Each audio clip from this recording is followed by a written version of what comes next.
మీరు తెలంగాణ రాష్ట్రంలో ఎన్ని సీట్లు ఏ పార్టీ గెలుస్తుంది కరెక్ట్గా చెప్పారు మీరు.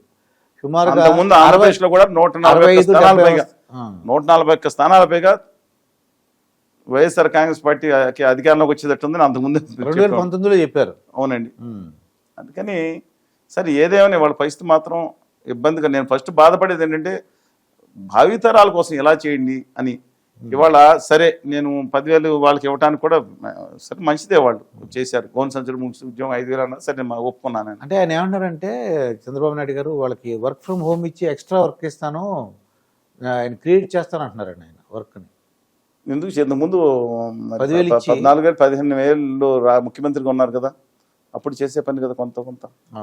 నేను ఒకటే చెప్తున్నానండి, దాంట్లో లోపాలు ఉండొచ్చు. 3,000, 4,000, 5,000 రూపాయలు నిరుద్యోగ వృత్తి ఇస్తామని చెప్తూ వాళ్ళని ఇంట్లో ఖాళీగా ఉంచడం కంటే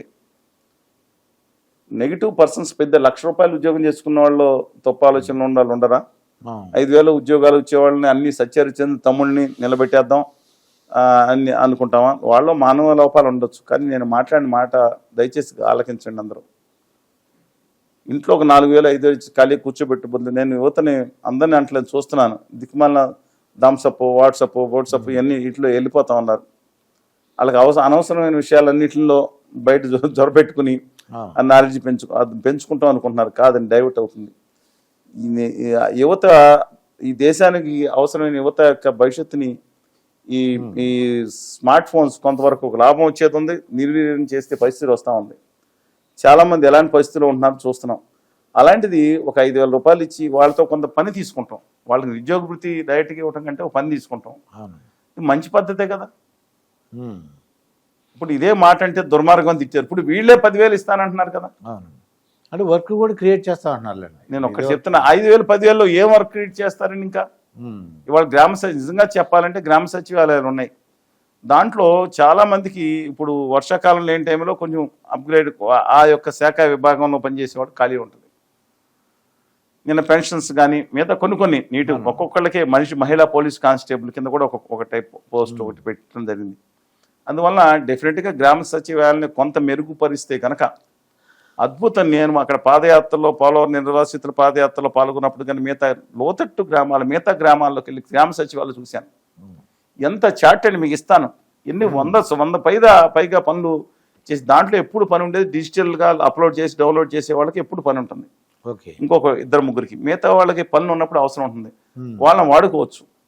అందువల్ల నేను డెఫినెట్గా ఆ వ్యవస్థని మెరుగుపరుచుకుంటే అద్భుతమైన వ్యవస్థ అండి అది. అంటే గ్రామ సర్పంచుల ఉపయోగం అంటే నేను ఒకటి అడుగుతా ఉన్నాను. గ్రామ స్వరాజ్యం లార్డ్ రిప్పన్ గారి పీఠిక 1920 ఇవన్నీ మాట్లాడడం. ఇప్పుడు సర్పంచ్ అంటే దేనికంటే అసలు ఎమ్మెల్యే దేనికి? మనం మాట్లాడుకుందాం ఒకసారి, నిజాయితీగా మాట్లాడుకుందాం. ఎమ్మెల్యేలకి రాజ్యాంగం ఇచ్చిన పరిధి ఏంటి చెప్పండి? వీళ్ళు ఒక్కొక్కళ్ళు నియోజకవర్గాలు సామంత రాజులు అనుకుంటున్నారు. ఒక్కొక్కళ్ళు ఈ ఎమ్మెల్యేలు అమ్మాదని నామే పడతారు. పడినామండి, ఇప్పుడు ఇంతగా పడినా ఇంకేం చేస్తారు?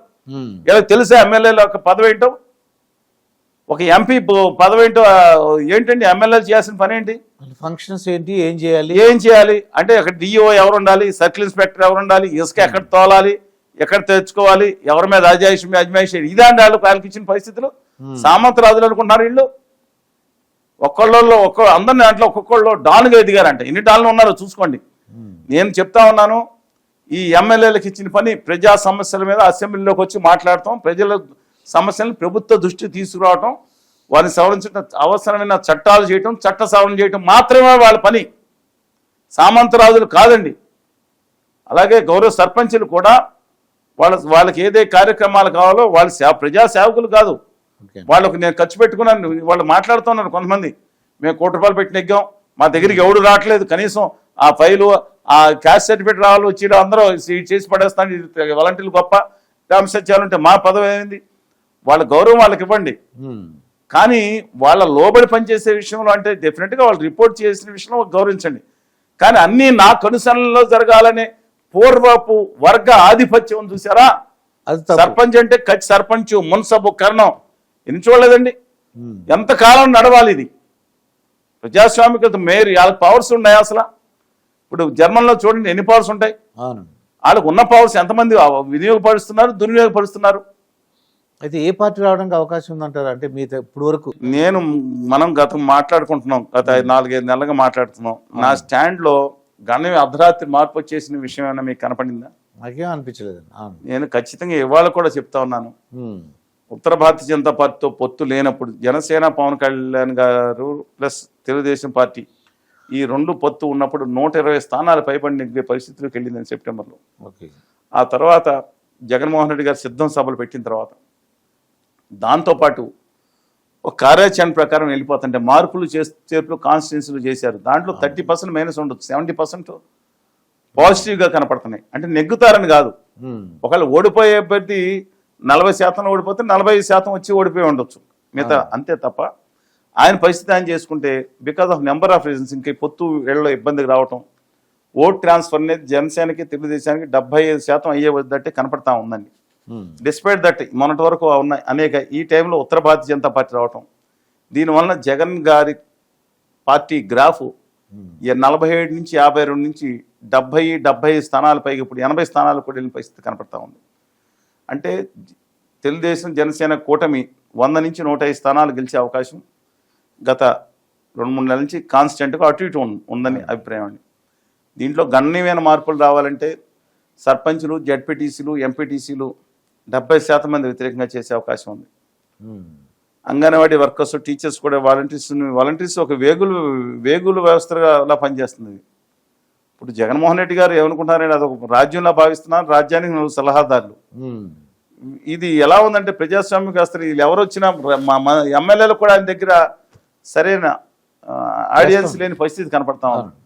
వీళ్ళు ఒక వ్యవస్థ, ఒక వాలంటీర్స్ వ్యవస్థ ద్వారా, నేను వాలంటీర్ వ్యవస్థని తప్పు పట్టట్లేదు, కానీ వాడుకున్న విధానం తప్పు అంటున్నాను.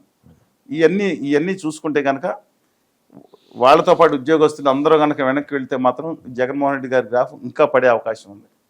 డెఫినెట్గా 75-80 స్థానాల్లో కూడా సస్టైనబుల్ కాదు. కానీ ఒకే తిరిగి ఆయన పోటీలో ఉండాలంటే కేవలం మేనిఫెస్టోలో ఆయన ఉచిత ఎలక్ట్రిసిటీ తెలంగాణలో రేవంత్ రెడ్డి గారు పెట్టినట్టు, అలాగే అంగన్వాడీ వర్కర్స్ కానీ మిగతా వాళ్ళకి కానీ నేను ఖచ్చితంగా ఇస్తాను అని చెప్తే, కొంత సంక్షేమ కార్యక్రమాల్లో 10 హామీలు ఇచ్చే 2 హామీల్లో ఫెయిల్ అయినా ఒక్కోటి లేటుగా చేసిన మిగతా చేసిన ఒక పేరు జగన్మోహన్ రెడ్డి గారికి ఉంది. అందువలన అది నమ్మితే మాత్రం ఆయన తిరిగి వచ్చి యుద్ధంలో నిలబడతానికి, బయట ఇక్కడ యుద్ధం సిద్ధం అని ఏమని అనుకోండి, ప్రజల్లో సార్వజనికంగా అంటే ఒక రాయలసీమలో 3 జిల్లాలు మినహాయించి, కోస్తాంధ్రప్రదేశ్లో విజయనగరం జిల్లా మినహాయించి, ఈ 4 జిల్లాలు మినహాయించి మిగతా 9 జిల్లాల్లో ఇప్పటికీ కూడా తెలుగుదేశం కూటమి ఆధిక్యతలోనే ఉందని అభిప్రాయం అండి. అందుకని నా అభిప్రాయం ప్రకారం 100 నుంచి 105 స్థానాలు ఇప్పటికీ కూటమిలోనే ఉంది. బట్ అది మీకు మార్చి ఆఖరి నాటికి అది రాజకీయాలు డైనమిక్గా ఉంటాయి, ఎప్పుడైనా మారచ్చు. 10 రోజుల తర్వాత ఈ 15వ తారీఖు సర్వే ఒకటి, మ్యాసివ్ సర్వే ఒకటి చేస్తున్నారు మిత్రులు. వాళ్ళు కనుక కాంప్రహెన్సివ్ సర్వే వచ్చిన తర్వాత చాలా ఖర్చు పెట్టి చేస్తున్నట్టున్నారు. దాని డీటెయిల్స్ మనకు చెప్పకపోవచ్చు, అవుట్లైన్స్ అయితే తెలుస్తుంది. డెఫినెట్గా మనం 4 రోజుల తర్వాత కూర్చుందాం. ఇవాళ పొజిషన్ మాత్రం ఎలా ఉంది, జగన్మోహన్ రెడ్డి గారి గ్రాఫ్ పడిపోయిన గ్రాఫ్ పెరుగుతూ ఉంది, కూటమి గ్రాఫ్ బీజేపీతో కలిసిన కొంచెం పడిపోతూ ఉంది. డిస్పైట్ దట్ ఇవాళ కూడా 25 స్థానాలు పైబడి ఆధిక్యంలోనే కూటమి ఉందని నా అభిప్రాయం.